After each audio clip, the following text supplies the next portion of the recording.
All right, N3 primetime viewers, Angie here with a jam-packed lineup for you tonight. First up, new polls have Trump leading over Biden in swing states. Are tides shifting for the 2024 showdown? Then Tucker Carlson has a dire warning for America's future, and it's stirring controversy. Hold on, there's more. Congresswoman Marjorie Taylor Greene is taking on Rashida Tlaib with a bold move. The details coming up. In another twist, there's a push to gag former President Trump, and it might land him behind bars.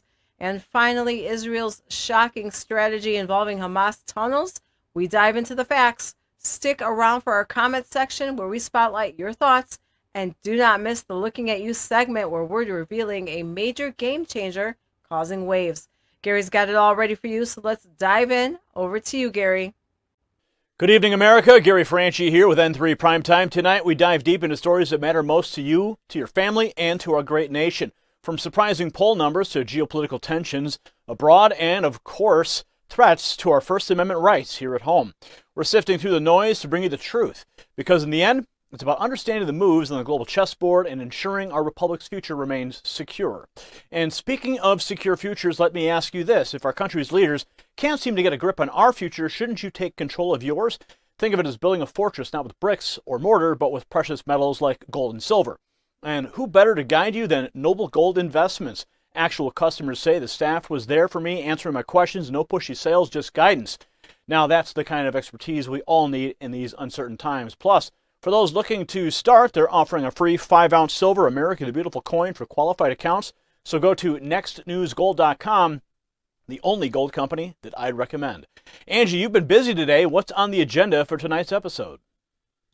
First up, startling revelations on Capitol Hill. What's the truth behind Congressman Jamal Bowman's fire alarm fiasco?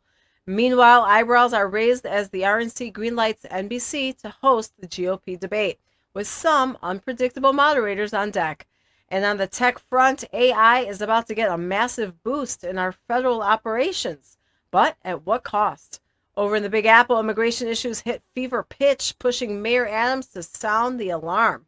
And lastly, America digs deep into its pockets yet again for Ukraine. But are we stretching ourselves too thin? These stories matter because they shape the very fabric of our nation. Stay tuned because you deserve the truth, and we are here to deliver. Gary, over to you for the first deep dive of the night. The political landscape seems to be shifting beneath our feet. Donald Trump Jr.'s recent appearance in Addison, Illinois isn't just a footnote, it's indicative of broader changes. Trump is making headway in pivotal states and resonating with the youth, while Biden's approval wavers. But what does this mean for our republic? It's not just about dissecting polls or unpacking media biases. As we dive deeper tonight, we'll unravel the threads of these events, the narratives they're shaping, and the implications for our nation's future. The story unfolds piece by piece, and you don't want to miss our concluding analysis. It promises clarity and a perspective that every American should consider. So stay with us because there is much to uncover. Now, before we dive deeper into this intriguing development, here's a message that every American should heed. Patriots, if you have a product or service that needs to resonate with the spirit of America, is it akin to the resilience and determination that's seen in our political battlegrounds? Well, your time is now. Display it proudly to millions globally by aligning with the Next News Network. Let's champion the effort to restore our republic together. Stand with us, the core of this mission. Make an impact and visit sponsораpatriot.com. Now back to the battleground that's unfolding before our very eyes. The political horizon of America is stirring. Former President Donald Trump is edging ahead of President Joe Biden in recent national and swing state polls. Swing states like Michigan, Pennsylvania, and Wisconsin, which often serve as indicators of the national mood, are now leaning towards Trump, who leads anywhere from 2 to 5 points nationally. Several analysts and pollsters, including Nathan Klein from On Message Incorporated, have taken notice. And in a recent event in Addison, Illinois, Donald Trump Jr. was promoting his book, Letters from Trump, and gave a compelling speech. The atmosphere was electric, and as the speech concluded, a press gaggle quickly formed. While many had hoped for an answer to the burning question of whether Trump Jr. would run for office in 2028 following his father's potential second term, the reporters present seemed more focused on discrediting his visit. The bias was evident, with one reporter even suggesting Trump Jr. was wasting his time in Illinois, a state his father had lost twice. Well, Trump Jr., however, confidently defended his reasons for visiting the state, emphasizing the significance of congressional and governor's races and addressing the media's skewered narrative about his father's influence on the party. The exchange highlighted Trump Jr.'s ability to handle biased questions with poise, turning the narrative back on the reporters. Watch. How's it going, guys? Good, how are you? Doing great, thank you. So why here, why now? Listen, I think it's important to get the message out to everyone, not just red state, blue state. I mean, I think America is in a very perilous state right now, both economically, foreign policy-wise. We're on the brink of war. The economy's collapsing. Inflation's going through the roof, and people are going to get really hurt. It's about having people understand that, and you have to preach that message to everyone, not just places where it's a, let's call it more favorable audience in terms of conservative versus liberal. Yeah, but what's in it for Trump in a state where he's lost twice by 17%? It's not a winnable state. Well, that's not necessarily true, but it also matters because you have congressional seats that you can make a difference in. People start understanding that message. It's not just about us. You have Senate seats, you have congressional races, places that still effectuate real change. And so it's not just trying to pick the states that you can win, it's also picking the places where you can make a difference and perhaps move a needle in the congressional count. And so all of that matters. It matters in governor's races. It matters, we've seen the difference between leftist leadership in governor's races and in those states, and that matters. So we're not just about playing to the home team. We got to play on all sides. But there are some who would say that a lot of the Republican areas out here went Democratic but turned purple because of Donald Trump, and he was a drag on the party. Well, I think that's probably a creation of the media. I think when people understand what's going on right now, they watch what's going on. Trump kept us out of wars. There's a reason Russia never invaded one of their neighbors under Trump. And you watch what's going on. I mean, we're literally just collapsing. We're sending more troops to the Middle East because, we haven't been in a war over there in about 9 months. It never ends. The insanity of the liberal policies as it relates to our economy and the inflation that's coming out of it and interest rates going through the roof. I mean, America's going to be in a really, really rough spot, and they understand that Joe Biden's not the guy that's going to fix those problems. The guy can't even get off the stage properly, as we've seen dozens of times. The fact that 5 of the 6 collar counties, which used to be the rock rib of Republicanism here in Illinois, voted against your father and its immediate creation. Yeah, it is. When you talk about what was used by the media to influence people's decision-making, right? We were told for 5 years that he was an agent of Russia. That's clearly a lie. We all know that now. There's no mea culpa, and that's the problem with what goes on between media, big tech. They come up with their narrative. They drive it. When they're proven that they're incorrect, it doesn't matter. They just move on. There's no fixing it. They get the win that they want from their narrative, and they keep going. I think people are waking up to that. You've probably heard it in my speech. If a guy like me, son of a billionaire from New York City, goes to the grocery store with his kids and has sticker shock, that's crushing regular Americans. So I have a feeling they understand that Trump was the guy that actually built an economy, that created jobs, that did all these things. That doesn't mean that the media lens is ever going to be fair or honest about it, but I think they understand just how corrupted that system is. Can you clarify what you said about women in the military? The narrative today is that bank. And there you have it. Nathan Klein from On Message Incorporated later commented on the shifting political dynamics. There certainly has been a trend towards President Trump in the polls. He believes this shift began around the end of September, possibly relating to the perceived leadership lapses from Biden, especially during critical moments like the Israel crisis. Diving into specifics, Trump's lead in Michigan stands at 7 points as per a recent marketing resource group poll. Pennsylvania has Trump leading by 9 points, and Wisconsin shows Trump ahead by 2%. Interestingly, a survey from the Biden-supporting PAC Unite the Country suggests an even race at 50% each in Michigan, Pennsylvania, and Wisconsin. Trump's slight lead over Biden among voters with negative views of both candidates indicates the current polarized atmosphere. It's worth noting Trump clinched victory in these battleground states in 2016 against Hillary Clinton, only to concede them to Biden in 2020. But a Bloomberg News Morning Consult survey highlights Trump's newfound momentum. He's ahead in all the swing states, bar Michigan and Nevada.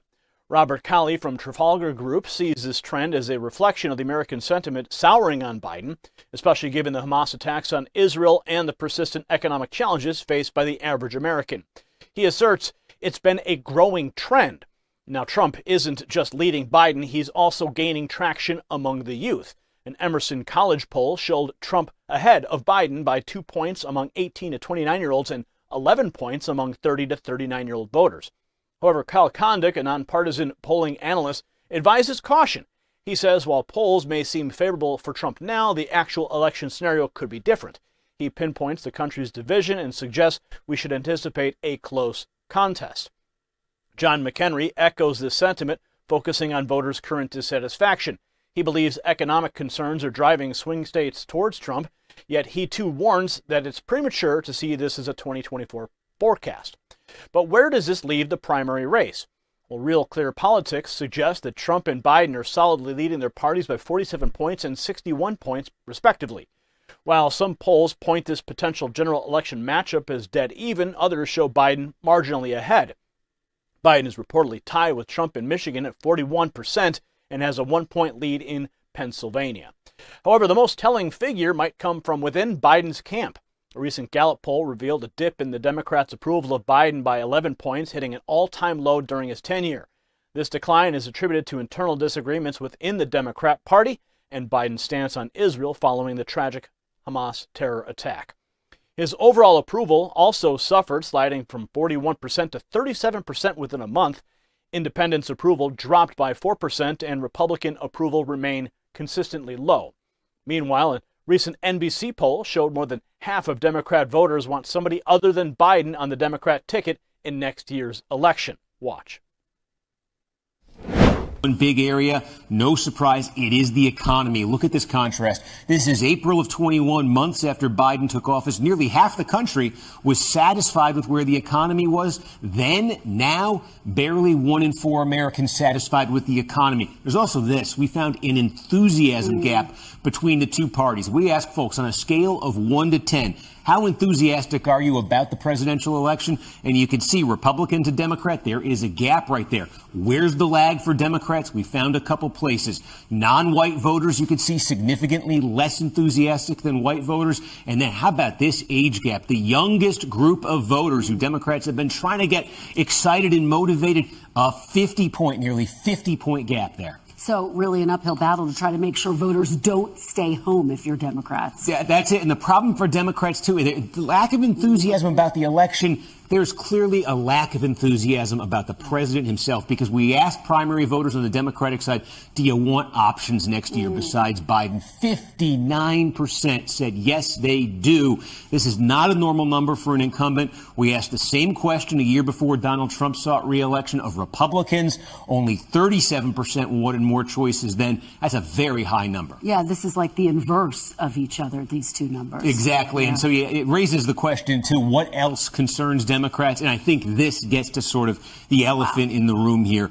Biden's age and fitness. I mean, look at this contrast. We have talked so much about Donald Trump, the indictments, the legal woes. They are clearly a major or moderate concern to the majority of Americans. But Biden's age and fitness for office, almost 3 out of 4 in our poll. This is Democrats, Republicans, independents say it's a major or moderate concern for them. How about Trump? He's only a few years younger than Biden. A full 27-point gap right there. This is looming as a major problem for the president, too.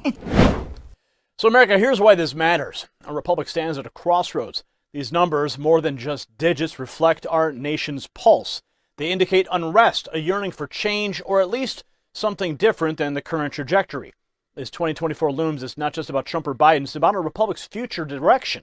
Stay informed, stay vigilant, and most importantly, let your voice be heard. Now to Angie with a new development on Bowman's story. Angie? A startling update from Capitol Hill this week. Congressman Jamal Bowman, a high-profile member of the Progressive Squad, has turned himself in to Washington, D.C. authorities. His offense? Bowman admitted to activating a fire alarm which disrupted pivotal congressional talks that teetered on the brink of a government shutdown. He's pledged to pay the $1,000 fine and has offered an apology to the Capitol Police. However, a recently released video paints a different picture. This footage clearly shows Bowman deliberately setting off the alarm, which sharply contrasts with his earlier claim that it was an innocent mistake. Dive deeper, tap the link below. Gary has an in-depth look into a concerning message. Gary? In an era where news travels faster than light, not every warning should be ignored. When Tucker Carlson sounds an alarm, America listens. Today we dive deep into his unnerving message, hinting at what some see as the end times, and an uncertain path to the 2024 elections. Is America truly at the brink? This is a report that no American can afford to miss. And stick around to the end because, trust me, you don't want to miss my final thought on this one. Now, before we dive deeper into today's pressing matter, a brief pause to recognize those who fuel our daily news updates, our sponsors. Think of them as the steel beams holding up our newsroom. Every time you lend them your trust, it's like giving us a nod, a push to keep digging for the truth. We've personally vouched for their products, people like Noble Gold Investments. You want to secure your financial future? They are the experts, and many have raved about their honest guidance, and now they're offering a free 5-ounce silver America the Beautiful bullion coin for qualified accounts. Check them out at nextnewsgold.com. Remember, supporting them means supporting us. With that said, let's jump back into the heart of the matter. Tucker Carlson, a voice that resonates with many, has brought forth a daunting perspective on the state of our republic. At the Daily Caller News Foundation Gala, he painted a picture that should capture every American's attention. He posed a direct question to the audience. If something really dramatic in your country happens, like young people can't get married, or buy houses, or see a future similar to their middle-class upbringing, then isn't that alarming? His poignant analogy draws attention to the actual issues our nation faces, stressing that the American dream is seemingly out of reach for many. He continued highlighting the economic instability that looms over our heads. He said, if your economy is on the verge of collapse, if your country is practically bankrupt, someone should raise an alarm. Watch. I thought early, and I actually wrote a piece, not for the Daily Caller, I'm embarrassed, but for Politico, because I wanted to sort of drop a bomb into my neighbor's laps, and said, look, you may think that Trump is a ludicrous figure, and you may be onto something, but fundamentally what he's saying is not crazy at all, and in fact it's necessary. And if you don't want to have another revolution in the country, you should probably start paying a little bit of attention to what the people beyond Washington think. And I thought then, that was January of 2016, I thought that message was so rooted in common sense and also in observed reality that he would probably win, and he did. So I got a lot out of making that one call correctly in my life. And I really did think that we would see, say, 5 or 6, 7 years hence, a political system that more closely matched that idea. That the worked product coming out of Washington would bear a little closer resemblance to what people wanted. And of course, the opposite happened. It's crazy how that idea just went away, and no one actually believed in it, that blew my mind most of all, including a lot of people I thought were on my side. Including a lot of people who paid a lot of lip service to, put the country first. I personally don't like the term America first because I think it is loaded, but just common sense stuff. Like if something really dramatic in your country happens, like young people can't, get married, or buy houses or have any hope for a future that approaches, the middle-class upbringing they had, then you've got a huge problem and someone should be responding to that. And if your economy is on the brink of collapse, if your country's literally bankrupt, someone would say that.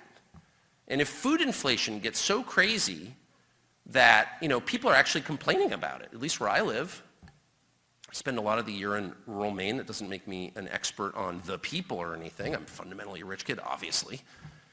But I do live among people who aren't rich, and they're legit upset about what groceries cost, for real, and what gas costs. And now that we've drained the Strategic Petroleum Reserve, they're about to find out that it could get way higher than it is. So these are just real concerns. It doesn't mean they're the only concerns, but they can't be completely ignored, or you're going to have a volatile situation on your hands, and why wouldn't you? Angry people who feel like they have no recourse, who don't think elections are real, and they're totally right, obviously. Let's stop lying. There's a lot of truth in that.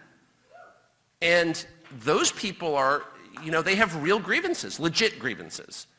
And the only way to tamp those grievances down is not by creating some East German surveillance state, which we have done, or throwing people in prison for loitering outside the Capitol, which is their house after all. That doesn't work long term. It didn't work in Eastern Europe. It won't work here. The only thing that does work is kind of giving them not all they want, but some. Or how about this? Let's just start with pretending you care. But you know what doesn't work? Saying we're going to spend $100 billion in other countries. And I don't care how virtuous the case those countries make is, And I don't care how much I personally may agree or disagree with what those countries are doing. That is immaterial. The job, the moral duty of the people running a country is to look out for the people in that country, period. That's always true. And it doesn't mean they can't help other people or whatever, but if they pay no attention whatsoever, and in a moment when every person, 350 million Americans, everyone, regardless of political affiliation, can feel that something bad's coming, everybody knows that. Everybody knows that.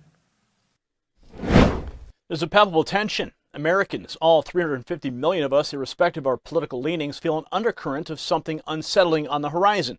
Carlson captures the sentiment perfectly. He says, if you've been to church in the last year, have you pondered about the end times recently? Because you can sense that an abrupt change is around the corner, and it's worrisome. Watch.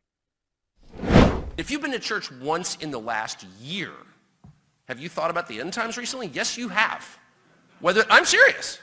Because you can feel that abrupt change is coming, and that's very disconcerting.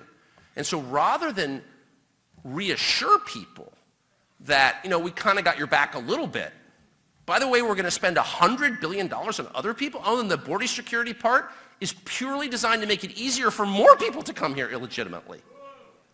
That's freaking scary. But Carlson doesn't stop at identifying the problem. He goes on to critique the government's response or lack thereof.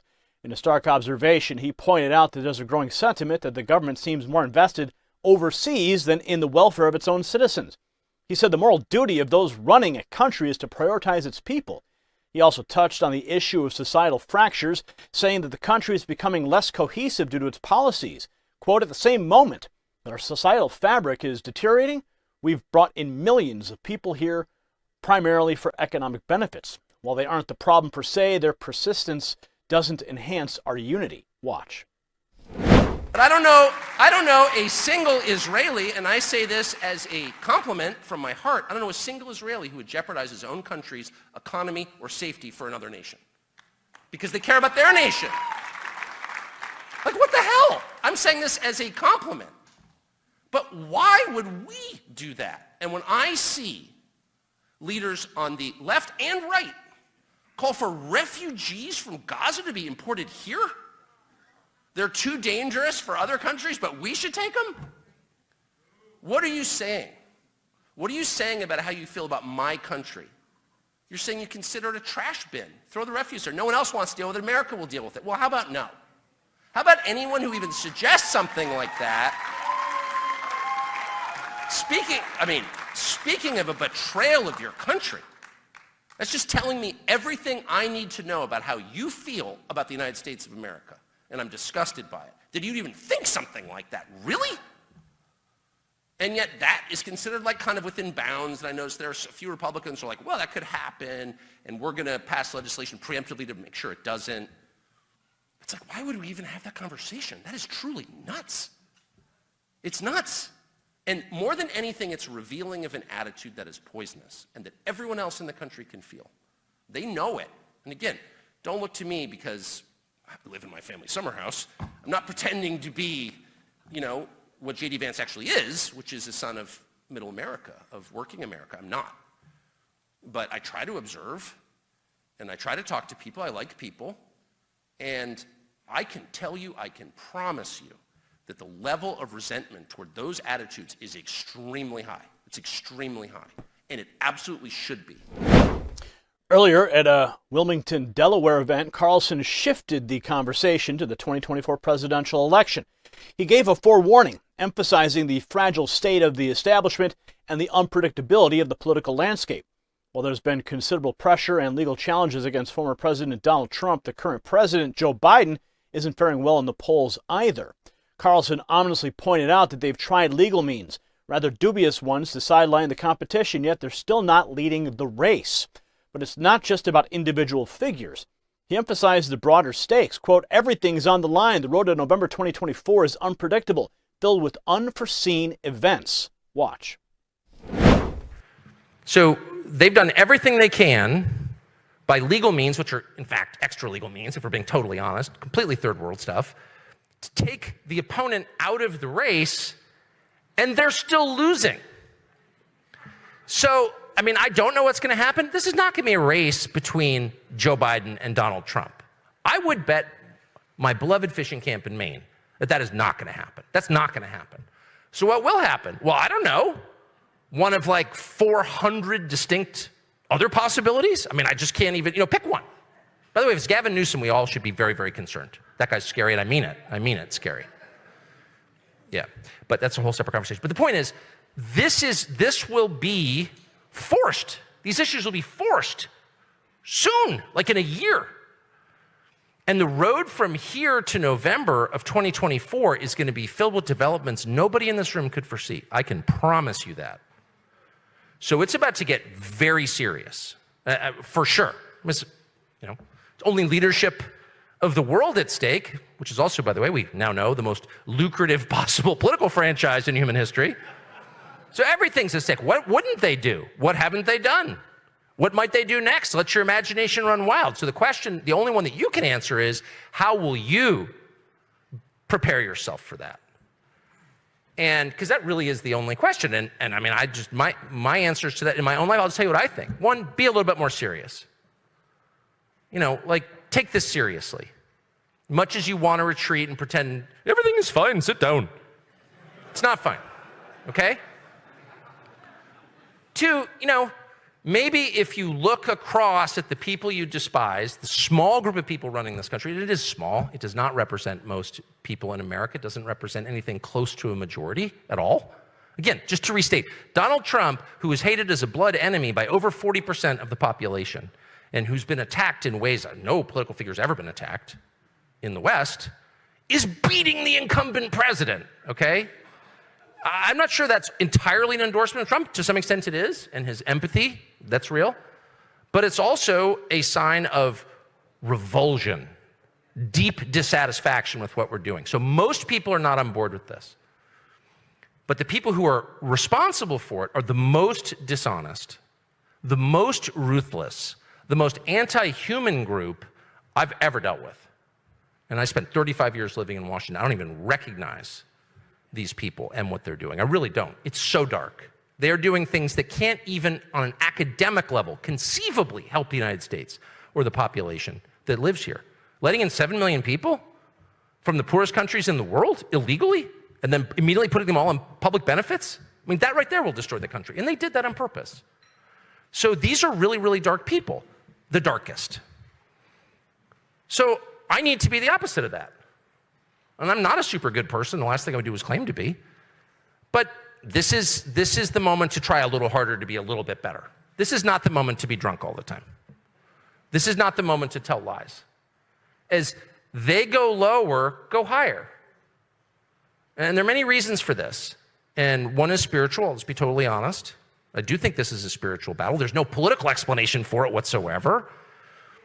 But one other reason is for the way that you feel about yourself. When you're honest, you are proud of yourself. When you're honest, you are strong. When you lie, you become weak. That is true. Tell a lie, you become weak. Why do you lie? Because you're hiding something.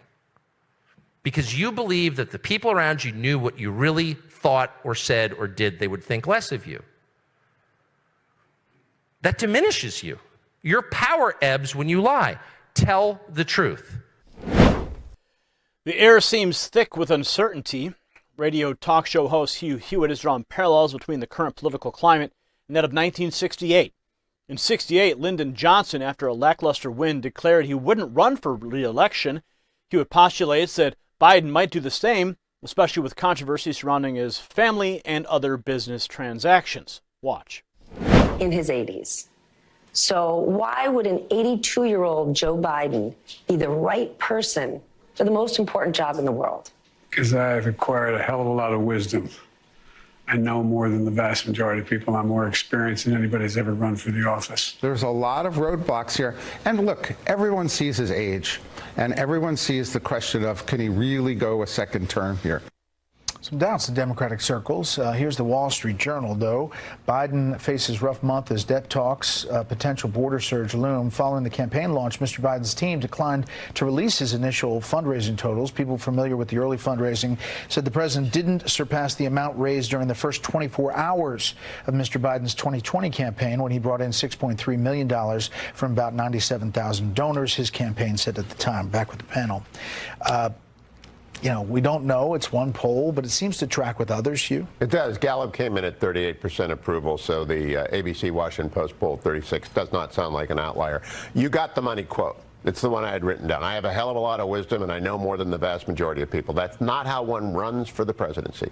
And I asked myself, what does General Secretary Xi, what does Vladimir Putin, what does the Ayatollah Khamenei think about Joe Biden? And I think they think he's infirm, because that's what I see, that's what I hear. And I think the American people are coming to recognition he really can't do this. I'm expecting an LBJ 68 exit sometime next year. You are? Yes, because I don't think he can do it. And I don't think his wife's going to let him do it. And his friends certainly should be counseling not to do it. So it's time to pay close attention. The next few years could reshape America, and it's crucial for each one of us to be informed and involved. In our republic, leaders are accountable to the people. As we stand on the precipice of change with looming elections and societal shifts, it's imperative to heed warnings like Tucker's. This isn't just a news story, it's a call to awareness for every citizen. America's future depends on our collective choices. We must stay informed and vigilant and ensure that our republic remains of the people and by the people and for the people. An unexpected pick for the third GOP debate is raising eyebrows. Angie, what are the details? The RNC's decision to let NBC News host the third GOP presidential debate has stirred the pot, choosing liberal reporters Lester Holt and Kristen Welker, along with conservative Hugh Hewitt, whose views have recently shifted, has many scratching their heads. With the debate set for November 8th, all eyes are on how the moderators will handle the fiery GOP candidates, especially given their past controversies. Hewitt, once close to Trump, has grown critical, while Holt and Welker faced heat for their media actions after 2020.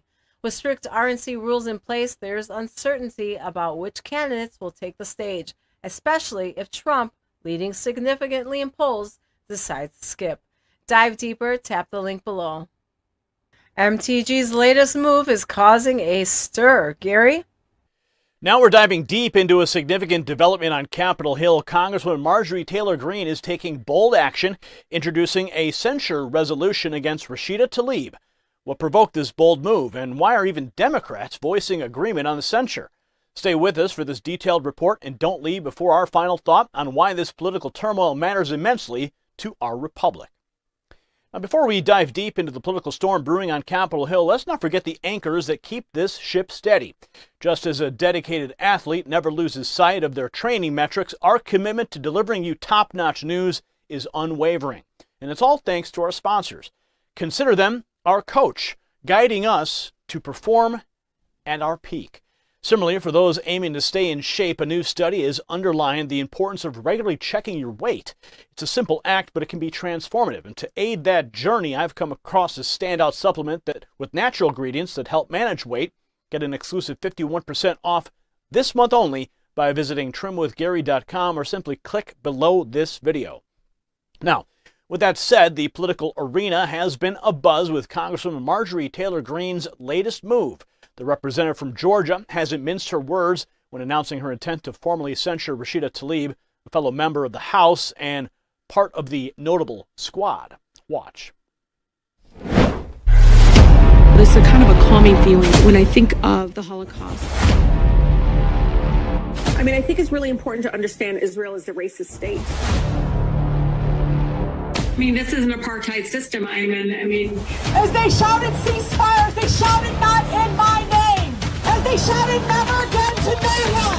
And Masha Allah, the Muslimin in the crowd today. Now, therefore be it resolved that Representative Rashida Tlaib be censured.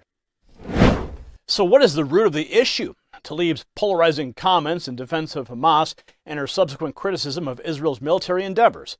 Additionally, she advocated for a ceasefire, which many, including voices from the Biden administration, believe might give the Palestinian terrorist factions more confidence to further their cause.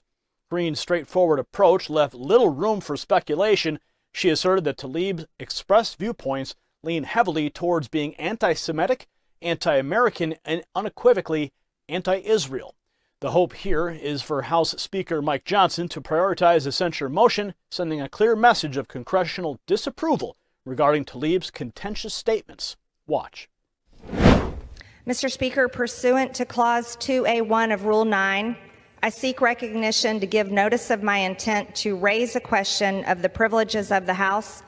The form of the resolution is as follows.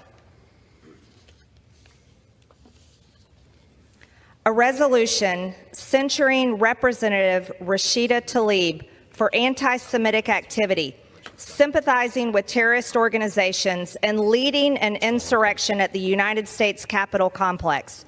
Whereas in May 2019, Rashida Tlaib said that she celebrated the Holocaust and felt a calming feeling when thinking about the genocide of millions of Jews.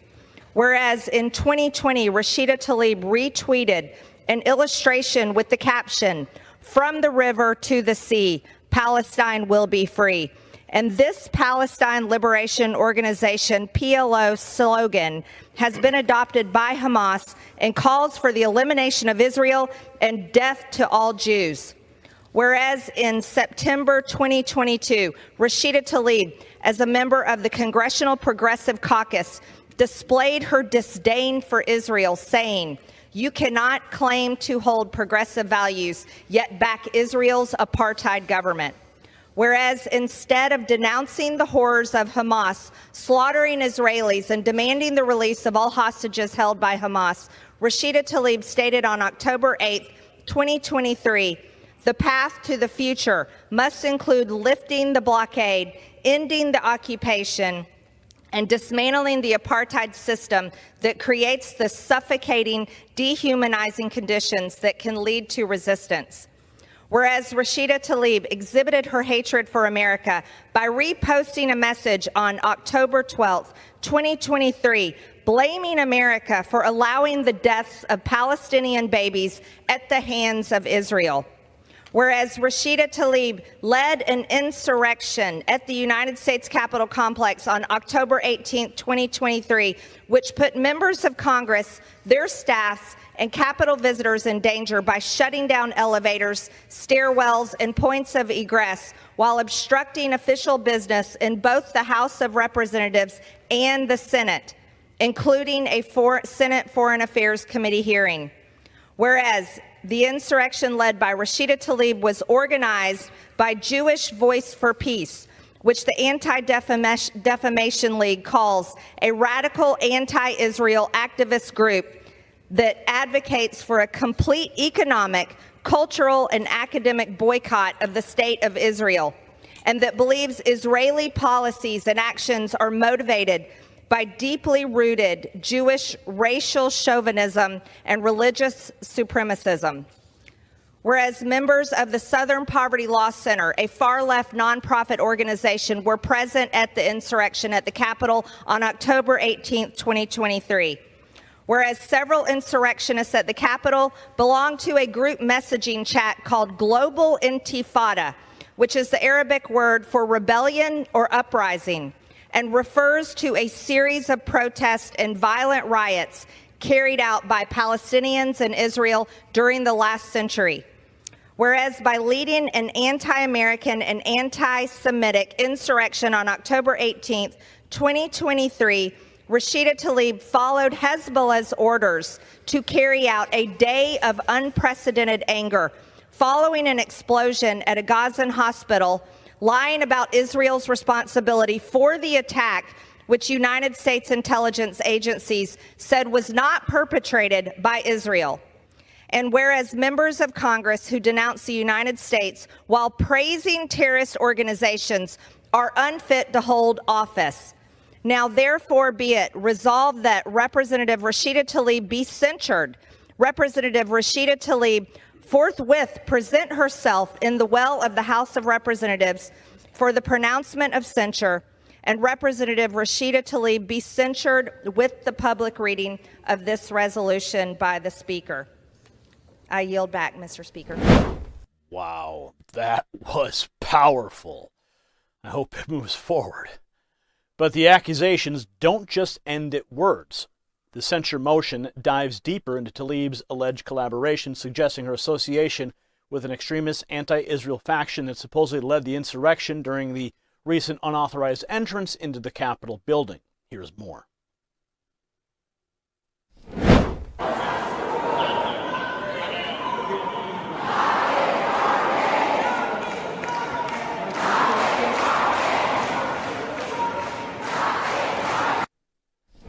Tlaib, however, is no stranger to controversy. Not so long ago, a Fox Business journalist confronted her, asking her to address and perhaps clarify her past remarks where she labeled Israel an apartheid state, not to mention her glaring silence on the violent actions of Hamas.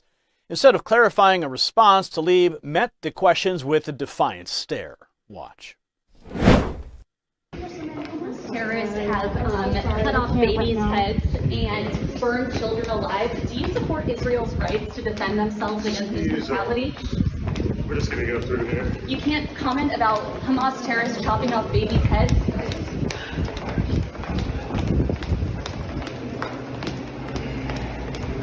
Congresswoman, do you have a comment on Hamas terrorists chopping off babies' heads? You have nothing to say about Hamas terrorists chopping off babies' heads? Do you condone what Hamas has done, chopping off babies' heads, burning children alive, raping women in the street? You get the point there. Now, You have no comment. This hasn't just caused ripples within the opposition, but within her own party. Democrat Jared Moskowitz expressed deep concern and disappointment over members of Congress, particularly spotlighting Tlaib for seemingly sidelining U.S. intelligence and the Biden administration's insights. The focus of Moskowitz's concerns revolved around the narrative surrounding the recent hospital incident, where he stressed the dangers of preferring Hamas narrative over that of U.S. intelligence. Adding weight to these concerns was the voice of a former State Department spokeswoman from the Obama era. Her sentiments echoed many others in believing that the House should censure Tlaib, especially given her pattern of resonating with extremist perspectives. Here's more. Marjorie Taylor Greene has said, let's censure Rashida Tlaib. Let's censure Rashida Tlaib for terrorist talking points, for lies. Even Democrats have expressed openness to that. Murray, real quickly, your response to Yeah, I mean, Kayleigh's right. This government shutdown is looming. Should they censure rather? Rashida Tlaib? Sure, I'm fine. I don't agree with her on most things. So I think Congress should actually has a bunch more business to do, like keep the government open, but I don't agree with Rashida Tlaib. Yet it's worth noting that Tlaib isn't alone on this rocky terrain. A member of the Squad, Ilhan Omar, has also had her fair share of confrontations, most notably sidestepping pointed questions about her critique of Israel. One such interaction with the same Fox Business journalist further highlighted the underlying tensions. Take a look. Congressman, you called for a ceasefire. Are you okay with Hamas terrorists continuing to exist? Do you think that Israel should just lay down their arms and not try to get the hostages out of Gaza? How can Israel have a ceasefire with terrorists whose entire mission is to wipe out their existence? You're blocking the elevator. She's got How can they have a ceasefire if they're trying to wipe out this crazy lady? Don't worry about it.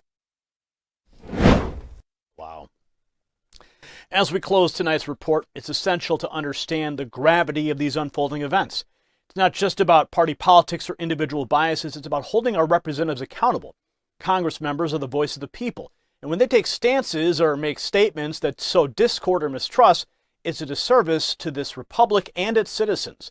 It's a timely reminder that in a republic like ours, it's imperative to ensure that the narratives we champion align with the values that keep our nation united and strong.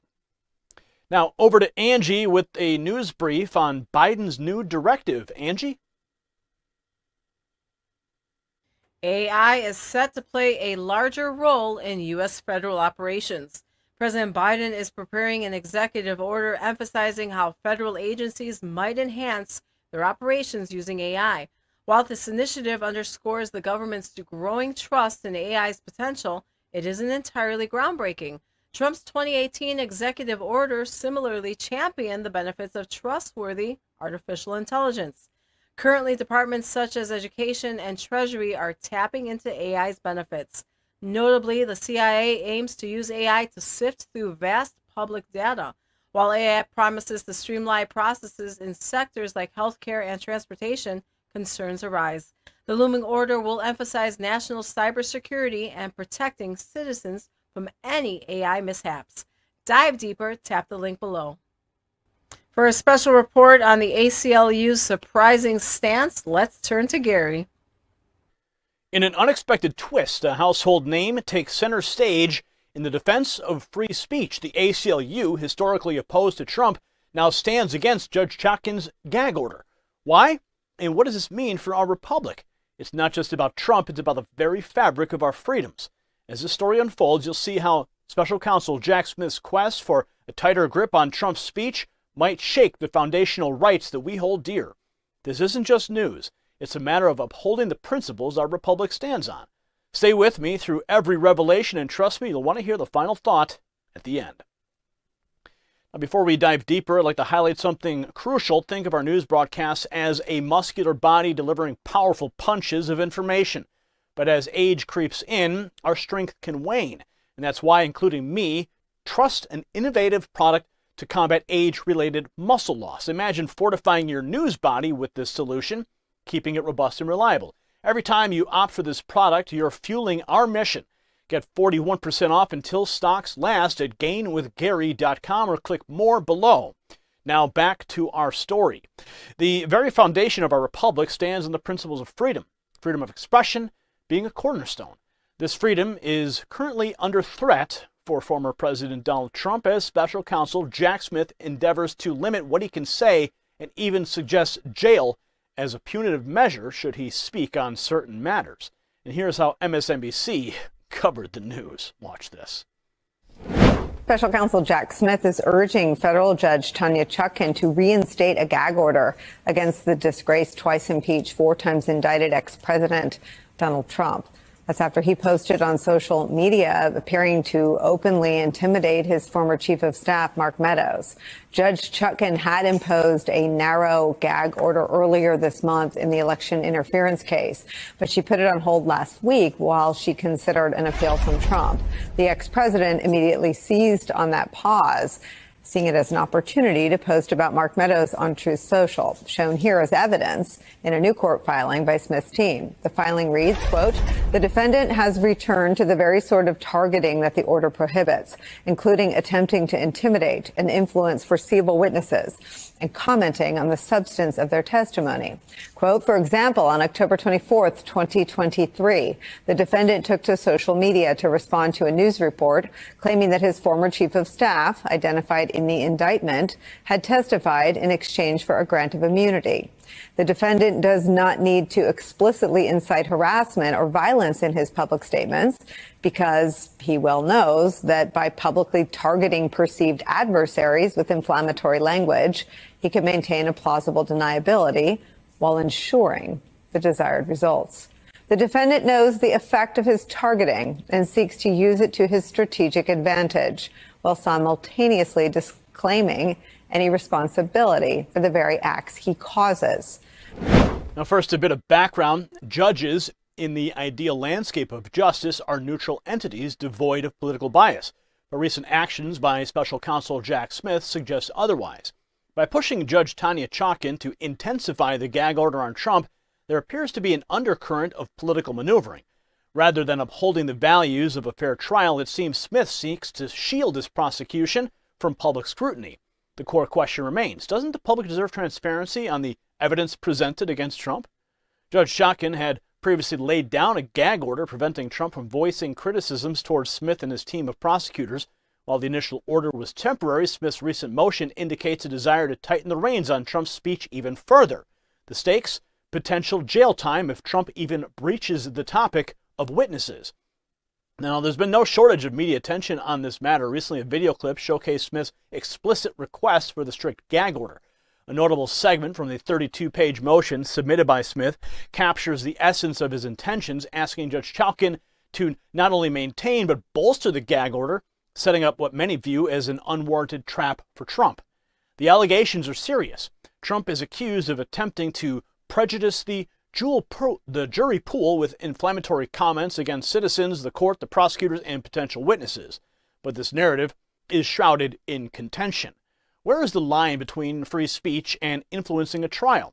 And how does one maintain balance in such a politically charged environment? Judge Chutkan's initial gag order was far-reaching, dictating that Trump can't utter a word against Smith, his team, court staff, or witnesses. But the predicament doesn't stop there. Despite these constraints, Smith and his allies appear to have the liberty to discuss Trump as they see fit, creating an imbalance in public perception. In a recent post, Trump commented on his former chief of staff, Mark Meadows, leading to Smith requesting even stricter sanctions. Despite media claims, Meadows' attorney refuted narratives suggesting Meadows had struck a deal with the DOJ. And on Truth Social, Trump wrote, "I don't think Mark Meadows would lie about the rigged and stolen 2020 presidential election merely for getting immunity against prosecution or persecution by deranged prosecutor Jack Smith. But when you really think about it, after being hounded like a dog for 3 years, told you'd be going to jail for the rest of your life, your money, your family will be forever gone, and we're not at all interested in exposing those that did the ringing. If you say bad things about that terrible monster, Donald J. Trump, we won't put you in prison. You can keep your family and your wealth, and perhaps if you can make up some really horrible stuff about him, we may very well erect a statue of you in the middle of our decaying and now very violent capital, Washington, D.C. Some people would make that deal, but they are weaklings and cowards and so bad for the future of our failing nation. I don't think that Mark Meadows is one of them, but who really knows? Make America great again." Now, amidst the turmoil, there is a new player on the board, one many didn't anticipate, the American Civil Liberties Union. Longtime critics of Trump, they came forward challenging the gag order's very foundation. In an unexpected twist, the ACLU championed Trump's right to speak, and their assertion, this isn't about Trump, it's about the First Amendment. A spokesperson from the ACLU remarked that, quote, this gag order's precedent could have long-term repercussions. Today it's Trump, tomorrow it could be anyone. They argued that such stifling of speech is against the spirit of the Constitution. And the public sentiment? Well, it's mixed. On one side, ardent Trump supporters label this as a political witch hunt. On the other, there are voices that agree with Smith's concerns about a potential bias in the jury pool. However, the significance of the story transcends politics. It touches the very essence of our republic, freedom of speech. Trump, despite his controversial tenure and divisive rhetoric, is still an American citizen. And if citizens' rights can be curtailed based on their public stature, what does this spell for the common man? To understand this from a legal perspective, we reached out to constitutional law expert Professor Janet Elmore. She mentioned that the trial's integrity is paramount, yet the delicate balance between a fair trial and First Amendment rights is essential. In Trump's case, the pendulum seems to swing against freedom of speech. But as the drama unfolds, one thing is evident. The outcome of this legal tussle will not merely impact Trump, it holds implications for the very fabric of American democracy. The line between safeguarding trial integrity and preserving constitutional rights is thin and blurry. How our judicial system navigates this will be a testament to the nation's commitment to its foundational principles. While the ongoing legal battle between Trump, Smith, and the ACLU may seem like another political skirmish, the stakes are much higher. This is about our republic, our Constitution, and the rights we all hold dear. The outcome will shape the narrative of American politics for years to come. The question we must all ask ourselves is, how far are we willing to go to protect our freedoms? As we wrap up today's intense and insightful deep dive, it's important to step back and see the broader picture. Many view the Trump gag order issued through a narrow lens of political partisanship. But in reality, the implications stretch far beyond the realm of one individual or one party. Now, the foundation of any republic is its commitment to upholding the rights and freedoms of its citizens. Our First Amendment right, the freedom of speech, is not just a privilege, but a profound responsibility. It's a testament to our nation's belief in the power of discourse, debate, and dialogue. When this freedom comes under threat or is selectively applied, the very essence of our republic is at risk. Special Counsel Jack Smith's request and the subsequent involvement of the ACLU remind us that this is not a mere political tiff. It's a watershed moment that questions the boundaries of our fundamental rights. While ensuring a fair trial is of the utmost importance, so too is the preservation of the right to voice one's opinion, however controversial it may be. We find ourselves at a crossroads. The path we choose now as a nation will echo through the corridors of time, influencing not just political narratives, but the very way in which the future generations perceive their rights and responsibilities. Let's remember, as we watch this drama unfold, that it's not just about Trump or Smith or the ACLU, it's about us, the American people. It's about our values, our Constitution, and our unwavering belief in the principles that founded this great nation. So as you switch off your screens tonight, ponder this one thing. If there's one thing, how do we ensure justice without compromising our freedoms? And where do we draw the line in the sand? Our answers will shape our future. Angie has a news brief on Mayor Adams' trip amidst the New York City crisis. Angie? New York City is facing an unprecedented influx of illegal immigrants, with 10,000 arriving monthly. Taxpayers are bearing the burden as these individuals line up for free hotel accommodations. Mayor Adams, once a proponent of New York's shelter state status, is now in Mexico, urging potential migrants to reconsider their plans, stating, "We are at capacity. The city's resources are strained with over 120,000 undocumented immigrants." Adams is calling for a reevaluation of the right to shelter law, which is now being overwhelmed. Dive deeper, tap the link below. Gary has a report on the recent U.S. military actions in Iran. Gary? When was the last time you felt the weight of a story that had the potential to reshape the world's political landscape? Well, tonight we're diving into revelations that could send shockwaves throughout the Middle East, right to our doorstep. The intricate web involves alleged Israeli plans, U.S. involvement, and Russia's chess game with some of the region's most significant players. Hamas, Iran, and the U.S. military are all headliners in a narrative that is as controversial as it is compelling. The details are jaw-dropping, but the stakes even higher. Before we dive deep into this special report, promise me one thing. Stay with me until the end. Because trust me, the final thought we have for you tonight isn't just a conclusion, it's a call to action for every citizen of our great republic. Don't miss it. As we venture into tonight's pressing narrative, remember that the unpredictable nature of our world reminds us to always stay prepared. Whether it's geopolitics or personal crisis, preparation is key.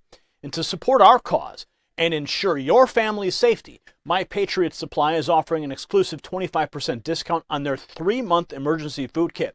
Think of it as being vigilant, similar to how we remain watchful in constantly evolving news cycle.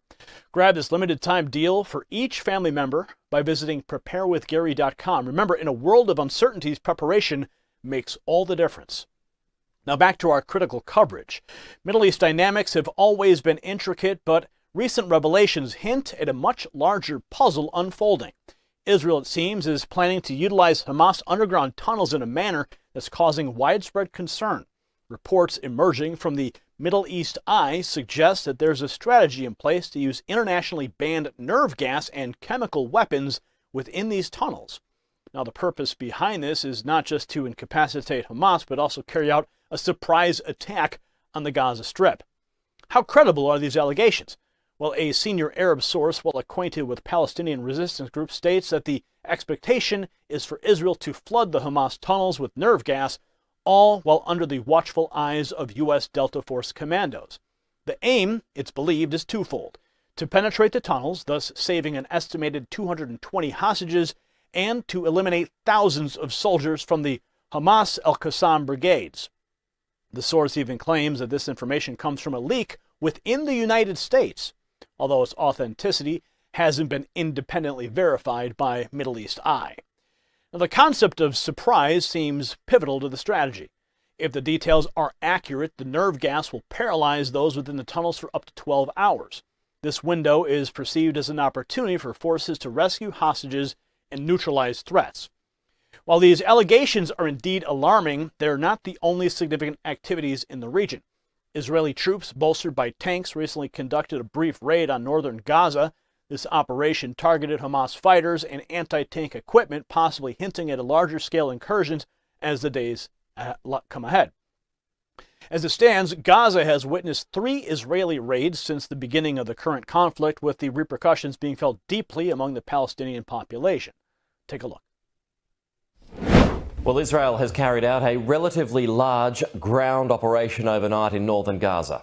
Israeli troops and tanks entered Gaza targeting terror infrastructure in preparation for the next stage of combat. They have since withdrawn. A ground invasion has not been launched, but Prime Minister Benjamin Netanyahu has indicated that it is likely. In other key developments overnight, the Hamas-run health ministry in Gaza has released a document that it claims contains the names and the ID numbers of the more than 7,000 Palestinians killed. Israel says more than 220 people are still being held hostage in Gaza. Sky's Deborah Haynes filed this report from southern Israel. It was the biggest raid inside Gaza since Israel's war with Hamas began. Tanks opened fire under the cover of darkness. Bulldozers helping to pave the way. The threat from hidden explosives is high. This footage released by the Israeli military showed images of what they described as a limited incursion ahead of an expected full-scale ground invasion. Forces killed terrorists and destroyed Hamas infrastructure in the Strip. The incursion is part of our preparations for the next stages of the war. By morning, the troops had pulled back, but attacks continued from a distance. This was the view from the Israeli side of the border after a strike on Gaza City. These raids come on the heels of intense airstrikes over the past 2 weeks, leading to immense devastation. Thousands have lost their lives, with over 1 million people displaced within the densely populated region of Gaza. Satellite images by Maxar Technologies lay bare the extent of the damage, with entire residential areas obliterated. Amidst the volatile situation, the U.S. military has also been proactive. They launched airstrikes on 2 locations in Syria linked to Iran's Revolutionary Guard Corps in retaliation for drone and missile attacks on U.S. assets. Watch. Jennifer, this sounds like huge news. Sean, we can report, based on senior military sources, that U.S. warplanes have carried out airstrikes tonight inside Syria against Iranian proxy forces. We don't know the number of strikes. We were told earlier today to expect that perhaps F-15s and F-16s would be involved in the airstrikes, but we don't have confirmation yet about how many warplanes. But those strikes have been carried out. I'm told it is in response to the more than dozen strikes against U.S. bases. The message is a clear message designed to Iran and its proxy forces to stop carrying out these drone and rocket attacks against U.S. bases. But I'm told that the planes have safely left the area and that the airstrikes are complete at this time. They were targeting multiple locations inside Syria and Iranian proxy forces, Sean. The intention is clear: to signal that any threats to U.S. personnel won't go unanswered. U.S. Defense Secretary Lloyd Austin was explicit in stating that while these strikes were a direct response to provocations by Iranian-backed militias, they were separate from Israel's actions against Hamas. Let's not forget the broader context. With over 7,000 Palestinians and more than 1,400 Israelis dead, the ongoing conflict between Israel and Hamas is unprecedented in its ferocity. But as we know, every action has an equal and opposite reaction. As Israel retaliates against Hamas' earlier attacks and prepares for a potential ground offensive, there are clear signs of the conflict expanding beyond its borders. Ties between regional players are becoming more evident. Hezbollah, the Iranian-supported ally of Hamas, has been actively engaged with Israel along their shared border. This escalation prompted the U.S. to dispatch two aircraft carrier strike groups to the region, bolstered by additional military assets. To add another dimension, Russian involvement can't be overlooked. Both Iran and Hamas delegations have recently convened in Moscow. The stated purpose of these meetings, as per Hamas announcement, was to discuss the Israeli operations in Gaza and strategies to counter them. Notably, Russia's meetings with Hamas also revolved around the release of foreign hostages in the Gaza Strip, as per Russian sources. But what is the end game?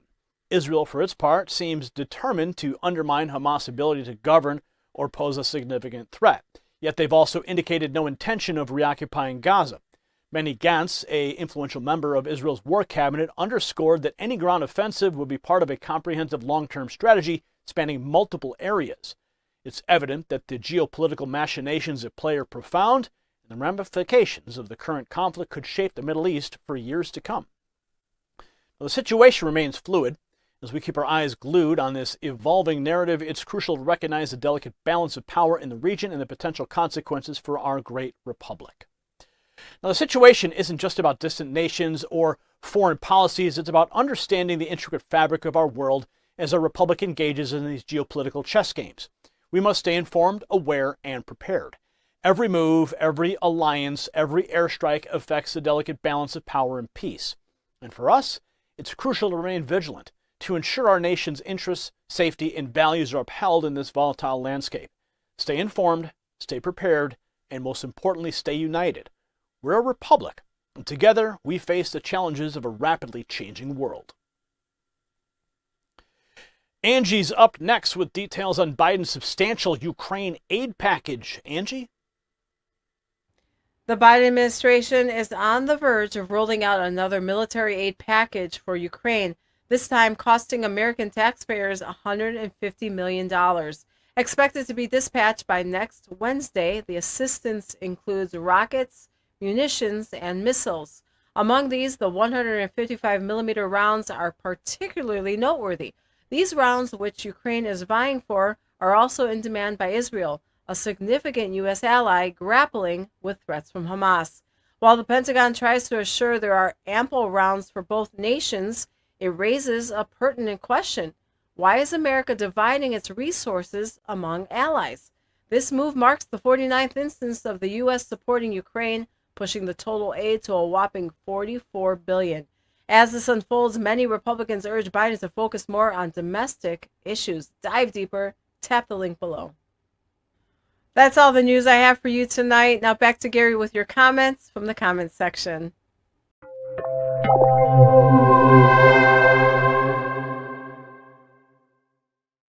Tonight on the comments section, we turn the spotlight onto your thoughts from our video, MAGA Victory. Trump and Gates celebrate Mike Johnson's win. And here's what the nation is saying. Enid Jensen, 571, says, thank you, Representative Gates. Congratulations to Representative Mike Johnson for winning Speaker of the House by a majority of Republicans. President Trump 2024. And congratulations indeed. It's a significant win and a testament to the unwavering spirit of the MAGA movement. With voices like Gates leading the charge and the potential for Trump in 2024, the future looks promising. And Christine says, Matt Gates is our hero. Love him. MAGA. God bless President Trump, Gates, and America. Heroic is right. Gates' dedication to the American people and MAGA values is palpable, and when you compare that with President Trump's leadership, the result is a patriotic force to be reckoned with. Carol Ferguson, she says, yay, we need some good news as long as we still have President Trump. Well, I couldn't agree more. In these trying times, a beacon of hope like President Trump keeps the spirit of America alive and thriving. And Ozark Blacksmith says, I think Mike Johnson will be a good speaker after getting familiar with him and Trump and Gates supporting him. Johnson's win, backed by stalwarts like Trump and Gates, signals a strong and united front. A fresh voice with stalwart support is precisely what we need in leadership roles. And Hallie Moyne, 779, says, now since I've seen President Trump endorse our now new Honorable U.S. House Speaker Mike Johnson, I am now 100% standing with our new U.S. House Speaker Mike Johnson. Amen and amen. A ringing endorsement from a former president can sway many, and it's clear Trump's backing solidifies Johnson's position even further. America watches with bated breath to see where this leadership takes us. Thank you for sharing your insights and fervor. That's a wrap on tonight's comments section. Keep the comments coming, America. And as always, stay informed and stay strong. Now, who are we looking at tonight?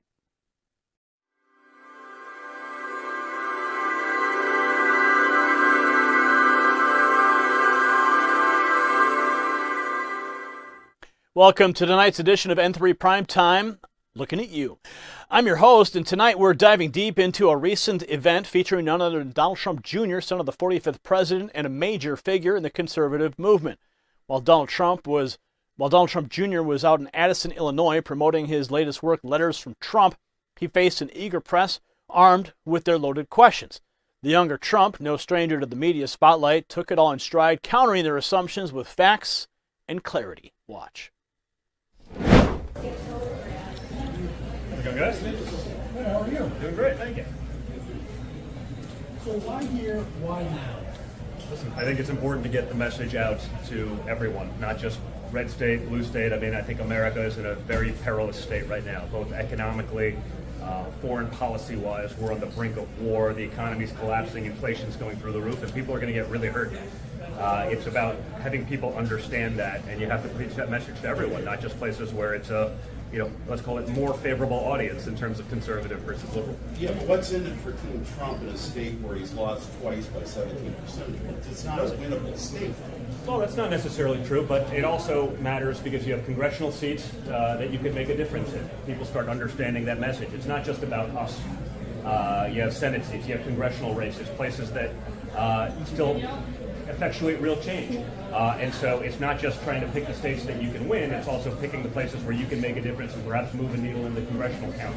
And so all of that matters. It matters in governor's races. It matters, we've seen the difference between leftist leadership in governor's races and in those states, and that matters. So we're not just about playing to the home team. We got to play on all sides. But there are some who would say that a lot of the Republican areas out here went Democratic or turned purple because of Donald Trump, and he was a drag on the party. Well, I think that's probably a creation of the media. I think when people understand what's going on right now, they watch what's going on. Trump kept us out of wars. There's a reason Russia never invaded one of their neighbors under Trump, and you watch what's going on. I mean, we're literally just collapsing. We're sending more troops to the Middle East because we haven't been in a war over there in about 9 months. It never ends. The insanity of the liberal policies as it relates to our economy and the inflation that's coming out of it and interest rates going through the roof. I mean, America's going to be in a really, really rough spot, and they understand that Joe Biden's not the guy that's going to fix those problems.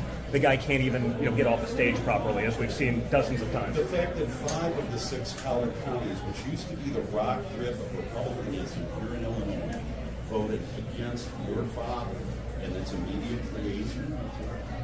Yeah, it is. When you talk about what was used by the media to influence people's decision making, right? We were told for 5 years that he was an agent of Russia. That's clearly a lie. We all know that now. There's no mea culpa, and that's the problem with what goes on between media, big tech.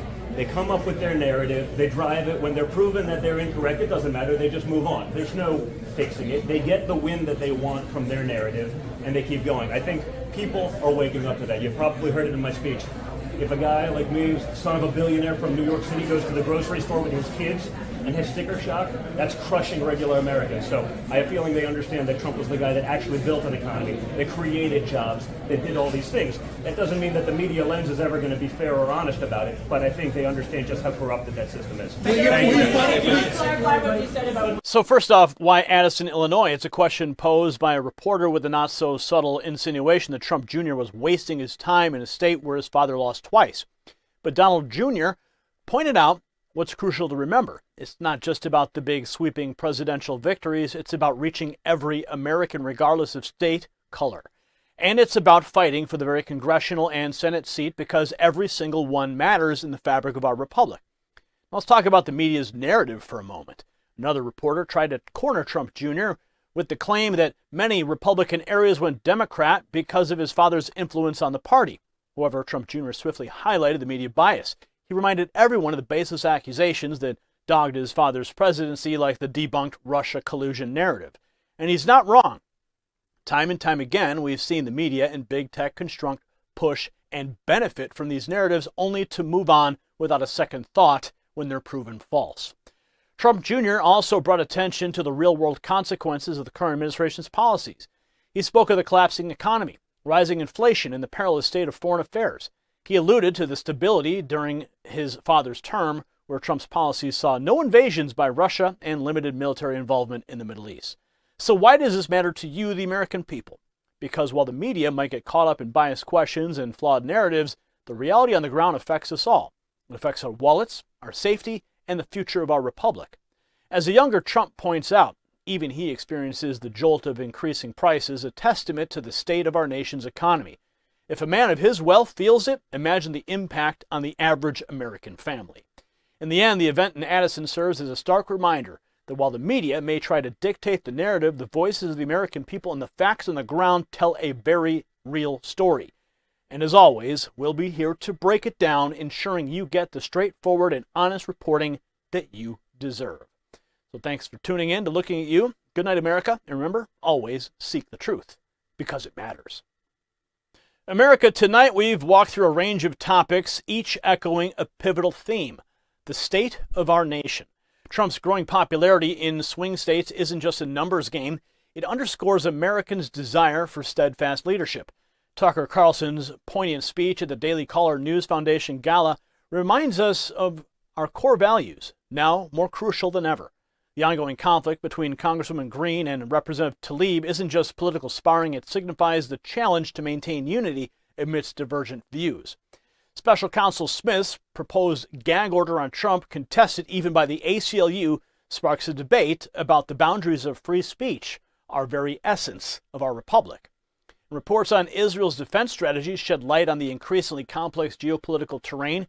And back home, incidents like Congressman Bowman's active impulsivity, the RNC's debate choices, the continued push for AI in governance, New York City's immigrant challenge, and Biden's Ukrainian aid point to a broader narrative.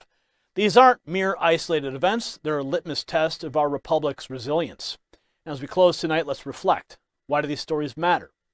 Well, they shape our present, foreshadow our future, and emphasize the duty that we uphold, not just as passive observers, but active participants in the American dream.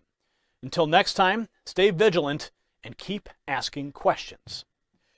Ladies and gentlemen, that wraps up our coverage for the evening. A heartfelt thank you to Angie for her insightful news briefs tonight, and to all of you joining in and sharing your thoughts in the live chat. It truly brings life to our discussions.